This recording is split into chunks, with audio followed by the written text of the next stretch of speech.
9 ಡಿಜಿಟಲ್ಗೆ ಸ್ವಾಗತ. ನಾನು Shakuntala. Game of ಥ್ರೋನ್ಸ್ನಲ್ಲಿ ಸತ್ತ ಮೇಲೆ ಫ್ರೀಸ್ ಆಗಿ ಜಾಂಬಿಗಳಾಗಿ ಮರುಜೀವ ಪಡೆಯೋದನ್ನ ನೋಡಿದ್ದೇವೆ ಅಲ್ವಾ? ಇದೀಗ ಜಾಂಬಿಗಳು ನಿಜವಾಗ್ಲೂ ಇದೆಯಾ, ಈ ವೈರಸ್ ಹರಡಿದ್ಯಾ ಅನ್ನುವಂಥ ವದಂತಿ ಎಲ್ಲೆಡೆ ಹರಿದಾಡ್ತಾ ಇದೆ. ಇವತ್ತಿನ ದಿನಗಳಲ್ಲಿ ನಮ್ಮ ಕೈಯಲ್ಲಿರುವಂತಹ ಫೋನ್ ನಮಗೆ ಪ್ರಪಂಚದ ಸುದ್ದಿಯನ್ನಷ್ಟೇ ಅಲ್ಲ, ಅನಗತ್ಯ ಭಯವನ್ನು ಕೂಡ ತಲುಪಿಸ್ತಾ ಇದೆ. ಇತ್ತೀಚೆಗೆ ನೀವು ಸೋಷಿಯಲ್ ಮೀಡಿಯಾದಲ್ಲಿ ಒಂದು ವಿಡಿಯೋ ನೋಡಬಹುದು. ಒಬ್ಬ ಡೆಲಿವರಿ ಬಾಯ್ ಚಂಡೀಗಢ್ನಲ್ಲಿ 2 ಗಂಟೆಗಳ ಕಾಲ ಕಲ್ಲಿನಂತೆ ನಿಂತಿದ್ದಂತಹ ಘಟನೆ ಇದು. ಕೂಡಲೇ ಎಲ್ಲರೂ ಜಾಂಬಿ ವೈರಸ್ ಭಾರತಕ್ಕೆ ಬಂದೇ ಬಿಡ್ತು ಅಂತ ಬೊಬ್ಬೆ ಹೊಡೆಯೋದಕ್ಕೆ ಶುರು ಮಾಡಿದ್ರು. ಆದರೆ ನಿಜಕ್ಕೂ ಇದು ಜಾಂಬಿ ವೈರಸ್ಸಾ ಅಥವಾ ನಮ್ಮ ಸಮಾಜದ ಬೇರೆ ಯಾವುದಾದ್ರೂ ಕಹಿ ಸತ್ಯನಾ? ಅದಕ್ಕೆ ಉತ್ತರ ಇಲ್ಲಿದೆ ನೋಡಿ.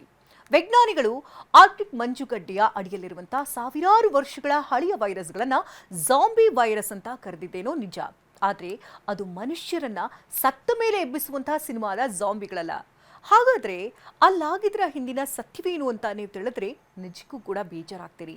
ಪ್ರಾಥಮಿಕ ವರದಿಗಳ ಪ್ರಕಾರ ಅತಿಯಾದ ಕೆಲಸದ ಒತ್ತಡದಿಂದ 10 ನಿಮಿಷದಲ್ಲಿ ಡೆಲಿವರಿ ಬಾಯ್ ಕೊಡಬೇಕು ಅನ್ನುವಂತಹ ಧಾವಂತದಲ್ಲಿ ಆ ಹುಡುಗರು ಬಿಸಿಲಿನಲ್ಲಿ ಕೆಲಸ ಮಾಡಿ ಸುಸ್ತಾಗಿ ಹೋಗಿದ್ರು. ವಿಶ್ರಾಂತಿ ಇಲ್ಲದ ಕಾರಣಕ್ಕೆ ಆತನ ದೇಹ ಶಟ್ ಡೌನ್ ಆಗಿತ್ತು. ಜೊತೆಗೆ ಈ ಬಿಸಿಲಿಗೆ ತಲೆ ಸುತ್ತು ಬಂದು ವೈದ್ಯಕೀಯ ಭಾಷೆಯಲ್ಲಿ ಕೆಟಟೋನಿಕ್ ಸ್ಟೇಟ್ ಅಂತ ಕರೀತಾರೆ. ಇಲ್ಲಿ ಮನುಷ್ಯ ಎಚ್ಚರವಾಗಿದ್ರೂ ಕೂಡ ಅಲುಗಾಡೋದಕ್ಕೆ ಸಾಧ್ಯವಾಗೋದೇ ಇಲ್ಲ. ಇನ್ನು ಬ್ಲಿಂಕಿಟ್ ಸಂಸ್ಥೆಯೂ ಕೂಡ ಈ ಘಟನೆಯನ್ನ ಗಮನಿಸಿದ್ದು ಆ ಹುಡುಗನ ಆರೋಗ್ಯದ ಬಗ್ಗೆ ವಿಚಾರಣೆ ಮಾಡಿದೆ. ಇತ್ತೀಚಿನ ದಿನಗಳಲ್ಲಿ 10 ನಿಮಿಷದ ಡೆಲಿವರಿ ಒತ್ತಡವು ಕೆಲಸಗಾರರ ಮೇಲೆ ಎಂತಹ ಪರಿಣಾಮವನ್ನು ಬೀರುತ್ತೆ ಅನ್ನೋದ್ರ ಬಗ್ಗೆ ದೊಡ್ಡ ಮಟ್ಟದ ಚರ್ಚೆಗಳ ಆರಂಭ ಆಗಿದೆ. ಪೊಲೀಸರು ಮತ್ತು ಸ್ಥಳೀಯರು ಆರೋಗ್ಯ ಇಲಾಖೆಗೆ ಯಾವುದೇ ಜಾಂಬಿ ವೈರಸ್ ಅಥವಾ ಅಪಾಯಕಾರಿ ಡ್ರಗ್ಸ್ ಸೇವನೆಯನ್ನು ದೃಢಪಡಿಸಿಲ್ಲ. ಇದು ಕೇವಲ ಸಾಮಾಜಿಕ ಜಾಲತಾಣದಲ್ಲಿ ಹರಿದಾಡಿದಂಥ ಸುಳ್ಳು ಸುದ್ದಿ ಅಷ್ಟೇ. ನಾವು ಜಾಂಬಿ ವೈರಸ್ಗೆ ಹೆದರುವಂಥ ಅವಶ್ಯಕತೆ ಇಲ್ಲ ಅಂತ ಹೇಳಿದೆ. ಆದರೆ ನಮ್ಮ ಮಾನವೀಯತೆ ಸತ್ತು ಹೋಗದಂತೆ ನೋಡಿಕೊಳ್ಳೋದು ತುಂಬಾನೇ ಮುಖ್ಯ. ಆ ಡೆಲಿವರಿ ಬಾಯ್ ನಿಂತಿದ್ದಾಗ ಯಾರಾದರೂ ಹೋಗಿ ನೀರು ಬೇಕಾ ಅಂತ ಕೇಳಿದ್ರೆ ಬಹುಶಃ ಅವನು ಅಷ್ಟೊತ್ತು ಹಾಗೆ ನಿಂತುತ್ತಾ ಇರಲಿಲ್ವೇನೋ.